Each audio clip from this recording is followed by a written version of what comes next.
Well, hey everybody, welcome back to another week of Kids Church Online. This is Pastor Tommy here, and I'm excited to share with you the next portion of our lessons that we've been going through. We have been focusing this series on a word called faith. Now, faith is trusting in what you can't see because of what you can see.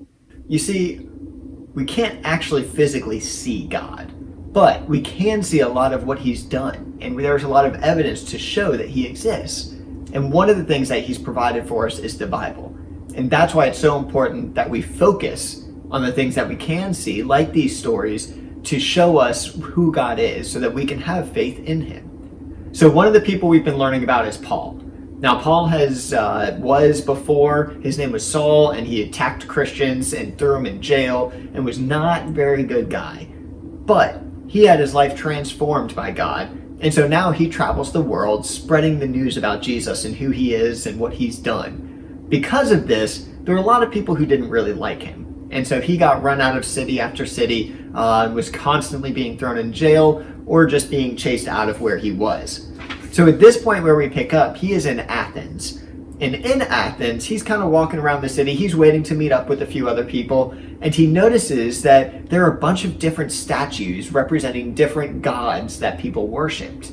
Now, we're not talking about the one God that we know is true. They were worshiping all sorts of different things. Now, we don't know exactly what they were. It doesn't say exactly what they were, but we can imagine it was something like the god of trees. They would worship the god of trees and anything plant life that came from that. Or maybe it was the god of eggs, so that they could have plenty of good food. Or maybe they had one for the god of football. Probably not, though, because football had not quite been invented as of then. But there was one that was very interesting to him, and that one was to an unknown god. That's right, there was nothing there. They didn't realize who they were even praying to at that point. And so as he is waiting for his friends to come, what he did is he started preaching. He went into the temple and he started telling people about Jesus.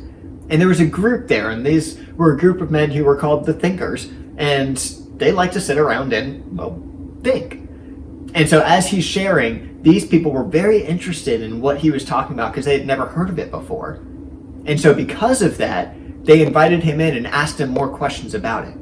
Now, Paul, being smart, knew that if he just spoke about all this stuff that they never knew, it would be very hard for them to connect with what he was saying. So what he did is he wanted to relate the stuff that they already knew to who Jesus really was. In fact, this is one of the things that he said to do that. As I walked around, I looked carefully at the things you worship. I even found an altar with "To an Unknown God" written on it. So you don't know what you are worshiping. Now I am going to tell you about this unknown God. Now, Paul explained that there was actually one true God that created everything around them. In fact, all of this other stuff points exactly to it. Here's what he said on that.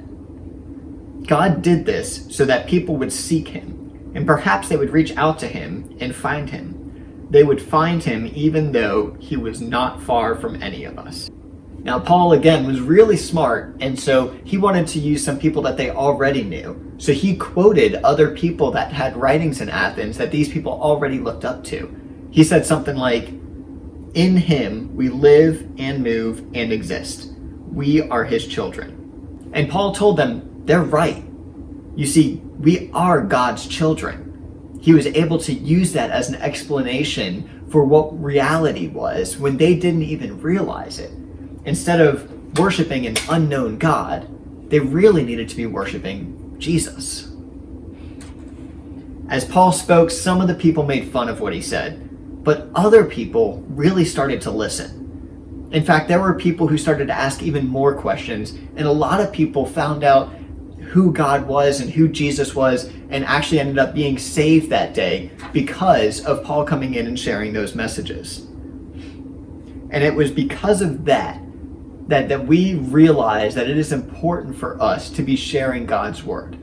And that's our bottom line for today. You can help others know Jesus. You see, we have a personal connection with Him as believers, and we understand some things. We don't understand everything. There's a lot of things we're missing. But because we know this, we can help others do the same thing. And it's important to do that in a way that makes sense.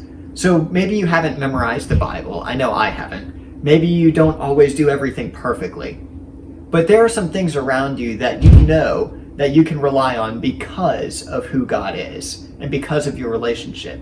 And you can use those to share God's word with other people. So I invite you to do that this week. I encourage you to do that this week. And just remember that you can help others know Jesus. It's an important thing, but it's also an amazing thing. So reach out to others this week, find ways to help others learn about him, and I will see you back here next week.